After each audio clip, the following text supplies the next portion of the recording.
everybody, at the request of many of you, we are going to take a look at the eBrush automatic airbrush system and what that means for you as an individual crafter or somebody that just likes to, have convenient tools around the house. Many of you have seen it in my videos and you said, hey, you know what? That looks pretty cool, but I don't know if I'd actually use it. So I am going to take some time in this video to unbox the eBrush and show you what components come with it and how to get started right out of the box at home without needing to buy anything super special. Guys, this is easy. Anybody can do it. I can do it. I'm not an artist. I have absolutely no skill whatsoever when it comes to drawing, but I use the eBrush in almost all of my craft projects. And you will too. I promise you, you will too. So without further ado, guys, let's take a look at the eBrush. We will do our official unboxing, and I will show you an awesome little project that you can make at home. It's very easy, guys. Come on. All right, let's get started.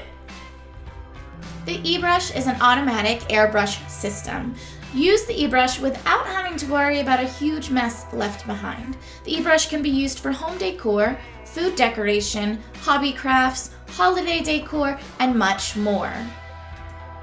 Upon opening your eBrush box, you will notice a small warning. Your eBrush is absolutely designed for hours of enjoyment. However, do not leave the air compressor on when it is not in use. Leaving it on or idling for more than 15 minutes can damage your machine and void your warranty.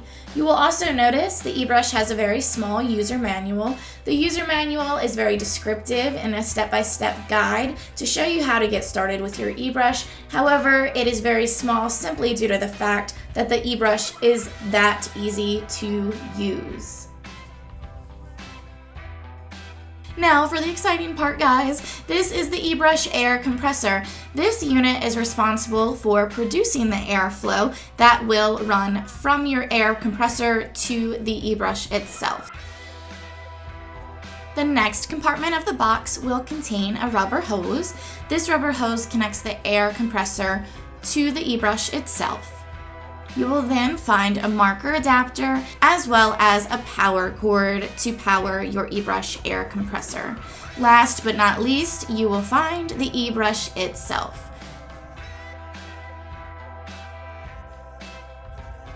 Each box will contain your eBrush air compressor, your eBrush, a rubber hose, a power adapter, 3 markers, the corresponding marker adapter, as well as your eBrush user manual. Alright, so let's take a closer look at the eBrush air compressor. The eBrush air compressor is very simple to understand. However, if you have any questions, simply reference your user manual. There are diagrams to make it very simple to understand. The eBrush air compressor has a power button, on and off, a rechargeable battery light if you are using a rechargeable battery, and you also have 3 air control settings, low, medium, and high, which is controlled by pressing what appears to be a play button. The side of the air compressor unit contains a port for your power adapter. You will also find a compressor air outlet. This compressor air outlet is the source of all airflow. It will travel through the rubber hose that we will connect later in the video and to your eBrush. For those of you always on the go, the eBrush is portable. You will notice there is a battery compartment on the back of the compressor unit. The battery is completely optional, however, it is a great investment if you are always on the go and you want to use your eBrush without having to be completely reliant on a wall power outlet. Now that we understand about the eBrush air compressor unit, let's take a look at how to connect the rubber hose from the air compressor unit to the eBrush. We will take one end of the rubber hose and connect it to the eBrush air input. This will be a snug fit. That is purposefully done because you need a snug fit to ensure that air pressure is not lost or leaking when connecting from the air compressor to the eBrush.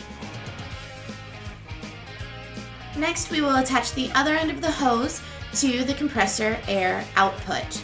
This will be, again, a very snug fit. If you have a difficult time connecting the hose to the air output, you may want to dampen the edge of the hose with a little bit of water just to allow it to slide into place. Now it's time to set up power for our air compressor unit, so we will connect our power cord to the compressor power plug port. The other end of the plug will be plugged into an electrical wall outlet. You will notice on the eBrush there is a small trigger. By pulling the small trigger back, you allow airflow to travel through the rubber hose into your eBrush and out through the front eBrush nozzle. The trigger is what allows you handheld control when starting and stopping the airflow that travels through the eBrush and into your marker. The eBrush is compatible with a wide variety of markers. You connect the marker to the eBrush by using this marker adapter. You can see here there is a small code that is on the marker adapter indicating which brand marker is compatible with this adapter. All markers, even those in the same brand, will have different amounts of ink and will require testing before using on your final project. The marker adapter also has a small arrow icon.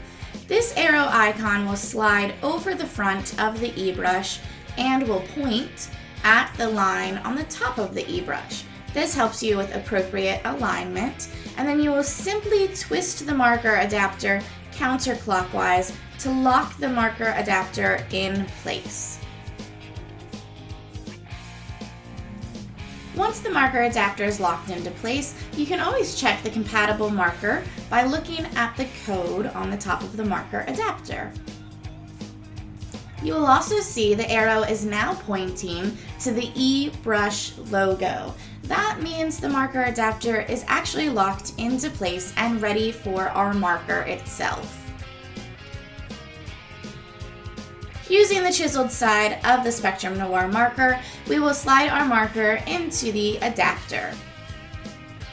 Make sure to slide the marker all the way through the adapter so the felt tip of the Spectrum Noir marker is aligned with the eBrush nozzle. This allows the airflow to travel through the eBrush nozzle and into the felt tip of the Spectrum Noir marker, distributing the ink onto your project. You can test the alignment of the marker on the eBrush by using a simple piece of scrap paper. Power on your eBrush air compressor by pressing the power button.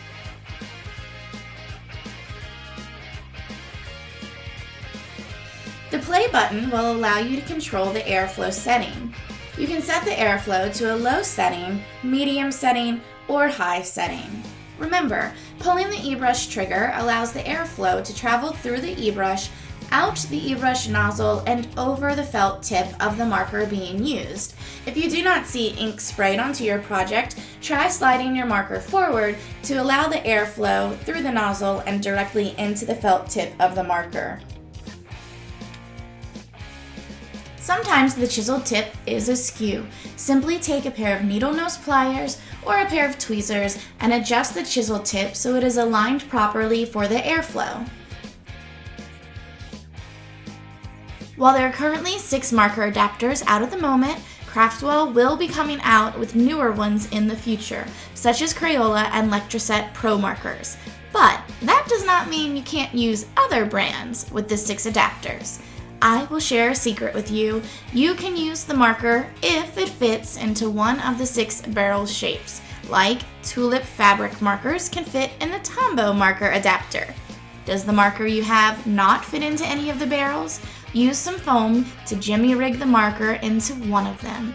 I find the Copic Sketch and Prismacolor marker adapters are the best for this kind of hack.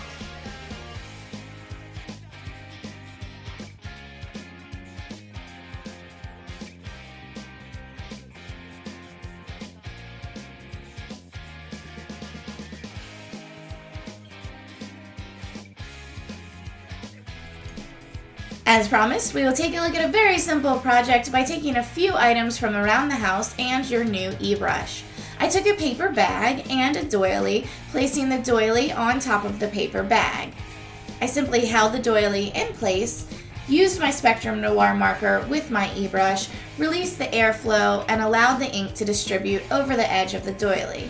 There is some overhang, and I did that on purpose, so I had a small little shadow of ink around the edge of the doily, and I went back to intensify the color, which allowed me to pick up the small details of the doily. Simply remove the doily, fold the paper bag, and you have a darling little treat bag for any special occasion or simply to pamper yourself. I went ahead and threw in an extra little project just to spoil you guys. By taking a simple piece of computer paper and my eBrush, I went ahead and placed painter's tape on top of the paper and a chevron pattern. I chose painter's tape because it's easy to remove and I didn't have to worry about ripping the paper once I removed it later. Once the chevron pattern was in place, I took my eBrush and a blue color from the Spectrum Noir pack and simply sprayed over top of the entire piece of computer paper. You can intensify the color by moving the eBrush closer to the paper or lighten the color by moving the eBrush further away. Again, you can play with power settings for your airflow by pressing the play button on the Air Compressor and just simply have fun experimenting with the eBrush and all of the options while using it.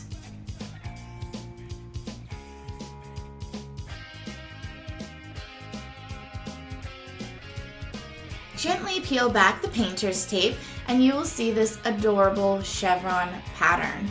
Be careful when removing the tape. Yes, it is simple to remove, but you do need to do it somewhat slowly just to ensure you do not rip your paper. I knew I wanted to make a monogram sign, so using some foam core I found around my house, I cut out the initial J. I used foam core to add some 3D dimension, and placing a little bit of hot glue to the edge of the top of the J, I started to wrap twine around the letter. This allowed me to hide any imperfections of the J while giving it that rustic shabby chic look. Simply wrap the entire letter and tie the last piece of twine in place with a little bit of hot glue.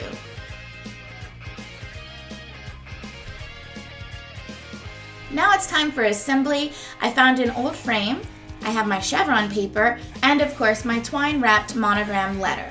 Using a spray adhesive, I simply adhered my computer paper to a mat board. This was simply to give it some stability because I will be attaching my monogram letter to the chevron pattern paper.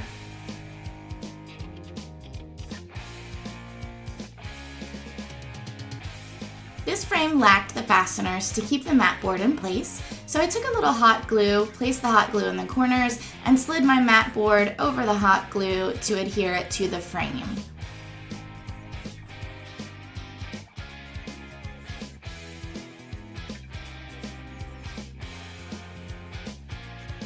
I tested the position of the monogram letter inside the frame and then used my hot glue gun to apply hot glue on the back of the letter and simply glue the letter onto the chevron pattern. I'm a big fan of command strips. They're strong, they don't damage your walls or paint, and so I used command strips on the back of the frame to prepare it for hanging. When it's all said and done, you have your monogrammed letter on adorable chevron paper that you made inside an absolutely charming little frame, all made possible with your eBrush automatic airbrush system. Thank you guys for checking out this video. I hope you enjoyed it and learned a few things about the eBrush and how you can make use of it in your own home. Like I said, I promised you it was so easy to use. Anybody can do it. I give you a project right out of the box that you can do at home. There is no excuse. You do not have to be an artist to use the eBrush. By all means, if you have questions, reach out to Craftwell or take a look at any of my videos that I have made in the past, but you will see that that is a common theme. It is in my arsenal of craft tools, and I use it in almost every single craft project that I do. Trust me, you will too. By all means, share your wonderful inspiration with us. Subscribe to the channel, give us a big thumbs up if you like the video, leave a comment. We love feedback. And thank you guys for tuning in, and have a wonderful week.